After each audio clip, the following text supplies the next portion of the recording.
Donc alors salut Thomas, donc aujourd'hui on est aux lisières et alors tu es en train de peindre les vitrines des lisières, c'est ça? Est-ce que tu peux tout d'abord te présenter en fait pour les internautes? Alors, je m'appelle Thomas Houdin, j'ai 20 ans. En fait, je suis de formation à l'ESAT, l'École supérieure d'art appliqué du textile à Roubaix. Et donc, à la suite d'une exposition d'un prof de français au mois d'octobre, j'ai décidé de demander à Émilie, donc celle qui tient la librairie, de lui demander si je pouvais venir peindre dans sa vitrine et exposer en même temps des toiles et des vitres que je fais chez moi. Voilà. D'accord. Est-ce que tu peux nous présenter un peu le concept voilà, de la vitrine peinte? Alors celle-ci en fait sert à habiller, on va dire, ce qui se trouve derrière l'exposition en elle-même.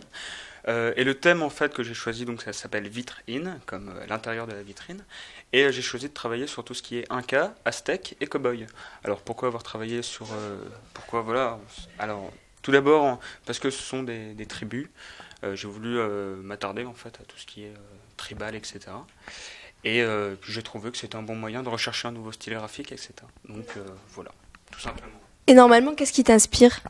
Alors qu'est-ce qui m'inspire? Alors moi j'ai plusieurs influences. Alors j'ai Bilal, Enki Bilal.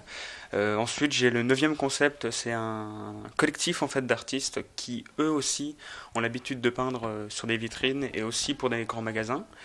Et on va dire que c'est le mélange aussi qu'on a à l'école qui m'apporte voilà, plein de termes graphiques, etc.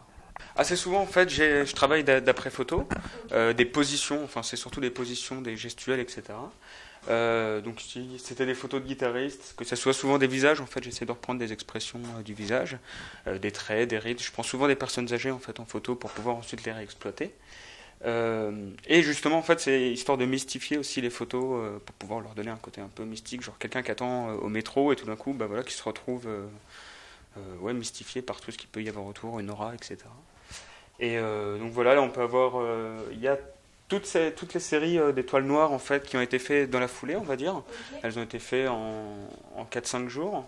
Et sinon toutes les autres, celles où il y a du bois, on va dire la couleur bois à l'intérieur, ont été faites un petit peu avant, un mois avant, il y a environ 2-3 mois. Et ça fait partie d'un... Il y a une évolution en fait entre les deux et il y a d'autres choses en fait qui se mettent en place. Voilà.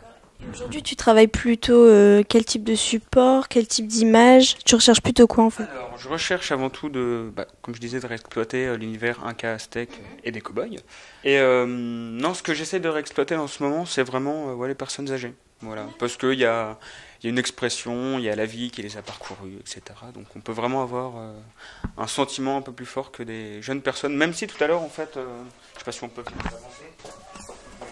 J'ai demandé en fait à 2 enfants qui sont venus, je sais absolument pas quel âge ils avaient, de venir les peindre et eux aussi, je vais essayer de les mystifier. J'ai pas encore fini là, mais voilà, c'est en cours et puis on va voir ce que ça donne tout à l'heure. Hein. Voilà.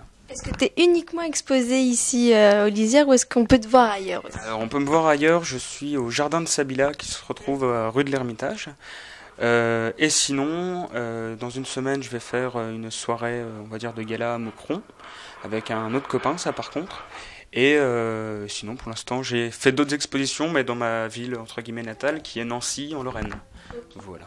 Et la vitrine, elle va rester ou c'est éphémère? Alors, ça va être éphémère, on va dire éphémère le temps d'un mois. Voilà, donc c'est un grand éphémère, on va dire. Voilà. C'est à peu près tout, c'est le mot de la fin. Merci beaucoup.